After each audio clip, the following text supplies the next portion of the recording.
Good morning, my kings, queens, and trolls of YouTube. This is your girl, Queen C, and today I need to talk to y'all about Ratchet TV. Y'all know I love me some Ratchet TV, and I was watching Basketball Wives and Love and Hip Hop, and for the past two episodes from last week and this week, I noticed like a common thread, a common denominator in these episodes, and I wanted to talk about it because like women to me can, be a trip.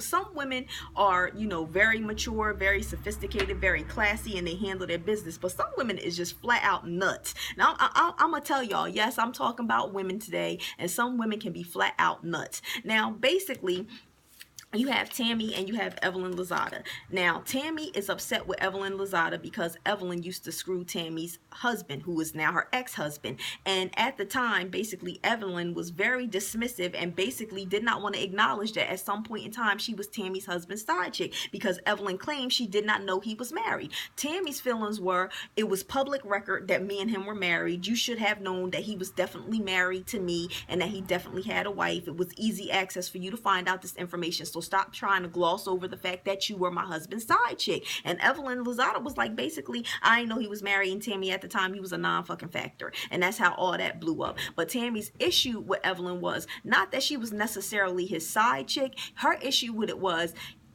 she felt as though Evelyn waited too long after trying to establish a friendship with Tammy to come forward and tell her this information. And then once she did, as a woman who was involved with a married man, she wanted to try to tell the wife that she was a non-factor. So Tammy was like, this bitch is basically out of pocket. Now, also on Basketball Wives, you have Elena and Kiana. Now, Kiana has, children with the guy that was, messing around and engaged to Iggy Azalea. Well, the girl Elena basically met Kiana, and once she met her and realized that they both, had this man in common, Elena decided to, meet up with her one-on-one and just let her know, like, look, I used to talk to this dude, me and him used to text and talk all the time, blah, blah, blah. Well, Kiana in turn got pissed off and was like, I don't care what she have to tell me that for, and blah, blah. And she was being like real ignorant and nasty. And I thought, like, you got, one woman who's mad that she wasn't told in a timely fashion. Then you got another woman mad that she was told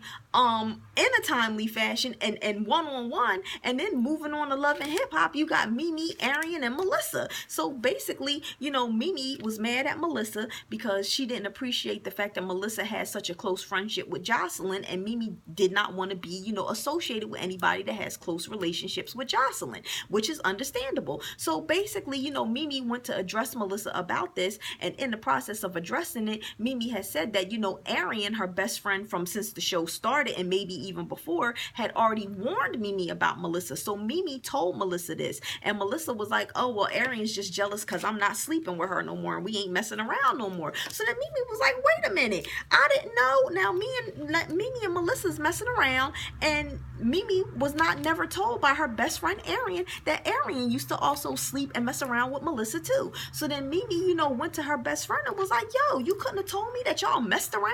So, that now it's like shady, the shady best friend not letting her friend know that, she's dealing with a dog ass female, and, it's all types of messed up. So basically what I wanted to say was, to me, I personally would not want anybody that any of my relatives or any of my friends messed with. And I don't think that any of my friends or any of my relatives should mess with anybody I've messed with. Now,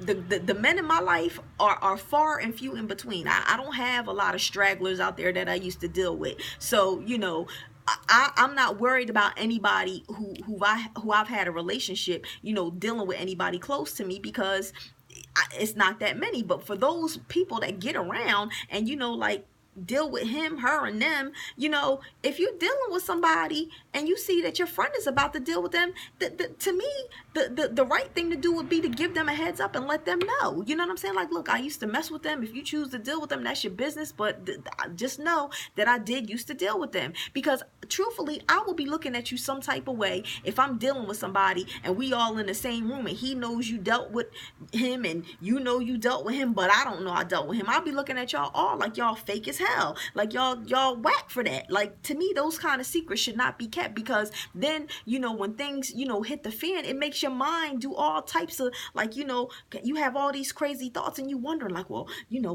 was they still messing around when we were together? Like, what was going on? So to me, you know, the best thing to do for friendships and relationships is keep it 100. Be honest and be transparent. Don't be like, you know, waiting forever to come forward to somebody and tell them, you know, you used to mess with somebody they dealing with. Tell them as soon as possible, because the sooner you resolve it, the sooner and the easier it is for people to be able to move forward in whatever relationships that, you know, they choose to continue. So don't be hiding that kind of stuff. That kind of stuff is corny. Don't be waiting forever to tell somebody, and don't let somebody else end up telling them, and then they don't want to be your friend no more because they done had to get told by somebody else. Even the same thing with, like, you know, Dime and Carly Red. Dime knew that Tommy was messing with Jock, but Dime called herself being Tommy's friend and Carly's friend, so she didn't want to get involved. Like, you're not gonna put me in them positions. You're not gonna do your dirt around me. You're not gonna include me in your dirt. If you want me to keep my mouth shut, then don't involve me in your dirt, because I'm not gonna sit up there and be grinning in somebody's face and being fake. I don't want to be involved in your dirt. So either way, moving right along, I just want to share this story with you because it reminds me of these situations and it's hilarious to me. Basically, back in the day when I had separated from my ex-husband, my ex-sister-in-law, she was on this little chat line thing where, you know, you could talk to men and women, but it was on the phone. It wasn't no internet stuff or nothing like that, because they wasn't, like, internet stuff wasn't popping like that back then. Now I'm sitting here telling my age. But either way, she had met this guy on there that she had started dealing with. And this guy, basically, you know, he used to catch the bus out there, come see her. And I thought at first, like, you know, he was a nice guy, because I would come and I would see him bring, like, balloons and stuff like that. And I was like, oh, you know, maybe he's all right guy, whatever. But then I started to realize that this bastard was bringing the balloons to the house because her daughter was afraid of balloons, and they would sit the balloons in front of the door to keep her daughter afraid to come out of the room so that they could do whatever it was that they was doing. So just all around trifling.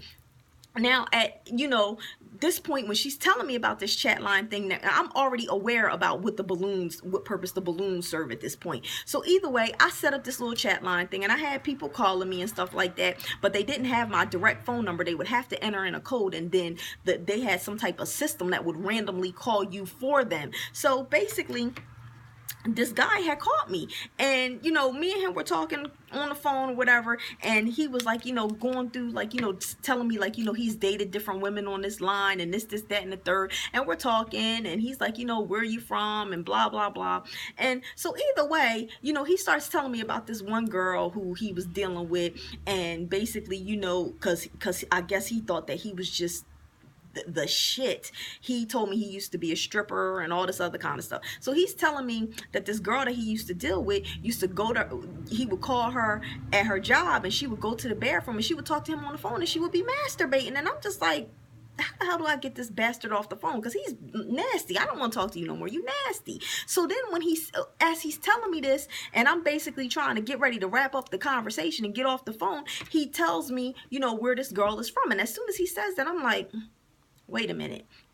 So I flat out ask him, does he know this person? And he's like, yeah. He was like, you know what? She told me you was going to be on here, and I told her I was going to find you because I told her you look good and this, that, and the third. And I'm sitting there and I'm listening to this fool. And so then he says to me, he says, you're not going to tell her that we talked to her? I said, yeah, why not? You know what I'm saying? Like, you're not going to get me all caught up in some stupid stuff. But the thing was, you know, she was already seeing somebody else anyway. So when I did try to contact her to let her know that I had spoken to this guy and the stuff that he said about her, I couldn't get her. So basically, he ended up getting contact with her before I could, and he told her his version of what he wanted to tell her. So of course, he's on this line looking for other women, and then he tells her that he talks to me on the phone, and I said all this crazy stuff that I didn't say. She wants to be mad at me. But of course, because that's how corny chicks are. They'd rather get mad at a woman instead of addressing the guy who, you know, is the one that's supposed to be dealing with them. So anyway, she has an attitude with me. And so basically, I had to check her. I had to let her know, like, look, This dude is a bum. He sat up there and told me that you was masturbating on the phone talking to him, talking about you like a dog. He don't have no money. He told me you pay for everything. You pay for the hotel rooms. You pay for his bus fare. You pay when y'all go out and all this. What the hell do I look like dealing with a bum? I don't do bums, baby. Queen C has never dealt with bums. That is one thing that you don't ever have to worry about saying about me. I ain't never dealt with no damn bum. I ain't never dealt with no dude that couldn't even take me out to get a damn donut and a cup of coffee. Like, come on, for real, for real. Like, this guy was literally catching the bus and walking to her house and bringing balloons to scare her child. What the hell would I look like wanting something like that for? And I had to let her know. And I had to take it a step further and let her know, because of her moral compass, I would never want anything she's ever laid up with. Never. There is not a man on the face of this earth that she could have even blew a kiss at that I would be attracted to, because that's how nasty I felt as though she was. So after I checked her, you know, she still wanted to act like she slightly had an attitude, and then she went and ran and told her brother, and then he was feeling some type of way about me and all that kind of stuff. But me and my ex-husband ended up getting back together after that anyway, so she really didn't do the damage that she thought she was going to do. But the thing is, you know, with women, we have a tendency to get more mad at the other woman than we do at the man who's making all these promises, or at, you know, for people out there that have, you know, bisexual and lesbian relationships, we get mad at that other person who has the power to squash all the foolishness. But we rather get mad at the other woman, and I think that that's so sad and foolish. But let me wrap this video up because I'm running out of time on my phone, and if it cuts off, I'm gonna be pissed off. Share your thoughts in the comment section. Email me at queenchronda@gmail.com. Like me on Facebook at the Queen C-Hive. Don't forget to follow me on Snapchat, Instagram, and Twitter at Queen Chrishonda. And until next time, I want to say peace from the C-Hive, guys. And I'm about to make another video about this week's episode of Dr. Phil, because I definitely need to talk about that. Stay tuned.